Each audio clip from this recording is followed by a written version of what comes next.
Everyone, this is Tim from Your Six Studios. Today in this video, I'm going to show you how to upload a video to YouTube from your PlayStation 5. Now, if you're using Share Factory and you render the video, you'll have this option to just share it to YouTube from here. But you got to make sure YouTube is linked first. So let's go back to the home screen and then go up to settings right here. Scroll down to users and accounts. Then go to linked services and go to the right. And then select YouTube right here. You can see mine is already linked, but you'll have to enter in your email address and password to link your YouTube account to your PlayStation 5. Once you have that linked, you can go back over to Share Factory, or if you already rendered the video, you can just go to your capture gallery. Or maybe you just want to upload like some video clips that you saved. So I rendered this already. So if I render it like this is kind of what it looks like. And this will export it to your gallery. So if I hold down the share button now, you can see here is my latest video I made with the thumbnail on there. So I can go to this and then I can go to like the media gallery here too. And I can see everything under here. And I can choose the video clip to upload.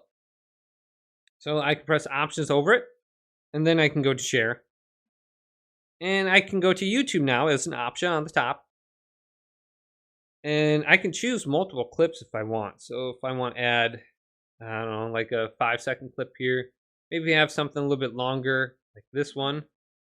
I can add that in there too, and then attach it on the bottom. And then I want to do the title. So I can delete all this here, wherever it is. And then I can name it wherever I want. So you can do the voice title if you want on the bottom here if you got the microphone attached. This is me making a YouTube video on the PS5. So yeah, the title might be accurate, might not be. This is me making a YouTube. Okay, yeah, this sounds pretty good. And then you can do the same thing with the description if you use just the voice command down here on the bottom. So I'm making a description for my PlayStation 5 video. It can be accurate or it might not be. All right, so I got that in there. So I'm going to back out and press R2. Then you can add some tags and titles and descriptions.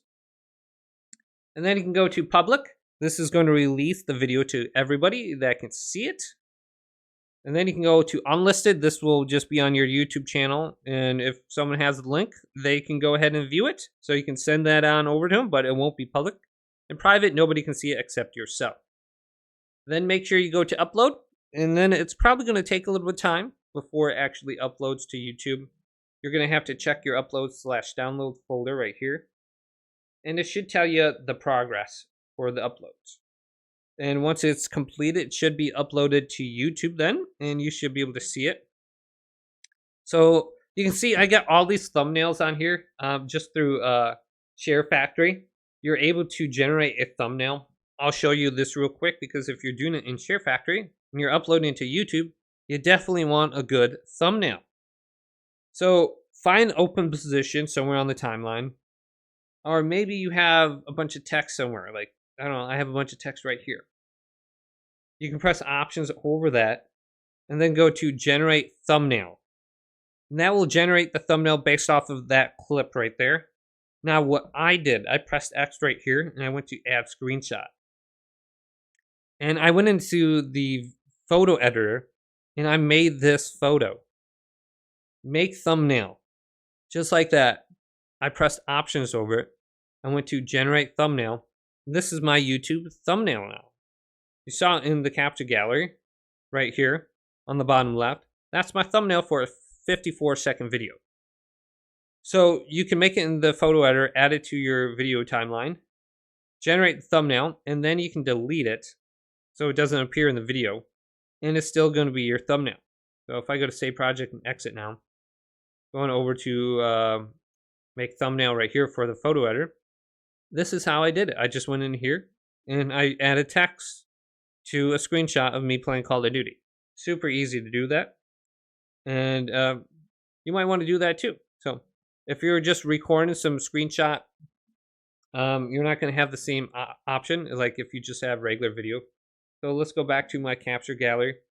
So maybe if I just want to upload like 3 minutes of me playing some game, well, you have that on here. but we're going to have to find a way to add a different thumbnail. Otherwise, we're going to have to do that after the fact. So this could also be like a cover image, I believe. So we could do cover image somewhere and select cover image. It says move along here. So you can find somewhere on the timeline to take a screenshot for the cover image. So we can take a screenshot here. We'll save to my media gallery. It said set cover image. We can save it. And then we can go in here and we can add some text to text. Text. And then we can format the text. We got different font or different style. Line middle, line right. Let's go to line left. But there's not nearly as many options as the photo editor. So I believe we can make this bigger. Boom. And then we can position it somewhere. And then you can add more text on here too. But then we can save it. And this is more just a proof of concept thing. And done. And I believe that should be that will be the cover image now too. So you can see it says text as my main screen. So if you're just trying to upload just standard regular gameplay, you can also add you can add a thumbnail to it before you upload. Now, it's not going to be as creative as like this one. You can see I have so many more different options with the font and then the background time, like the outline with there. But you can still do something like that, and then you can share it from here on out, and it should go ahead and save that. So if you don't want to go into Share Factory at all, just go to Edit right here, and then select your cover image. So I can add more text now. So text, add more or something like that. So I got that text on top, and then I can put it on the bottom. So I can do something similar to how I had it before. It's just going to take a little bit more options and a little bit more creativity to get it exactly how I wanted it. So here's like a classic. Now you don't have options like for boldness or anything like that. So yeah, but it still works. So I do like that. And then we can crop it too. So if we want to pan and zoom, that's how I kind of like zoomed in specifically on the gun before. And then we can rotate it. Now, I don't think we have rotate as an option in the Share Factory. So that is kind of new, and then we can position it. And then we can save it right here. All right, that's not looking so bad. And then go to done. And boom, let's see if it kind of saved that now. But hopefully this video did indeed help you out. If it did, leave it a big thumbs up. And subscribe to my channel down below for more tech help videos coming up next on YourSixGaming.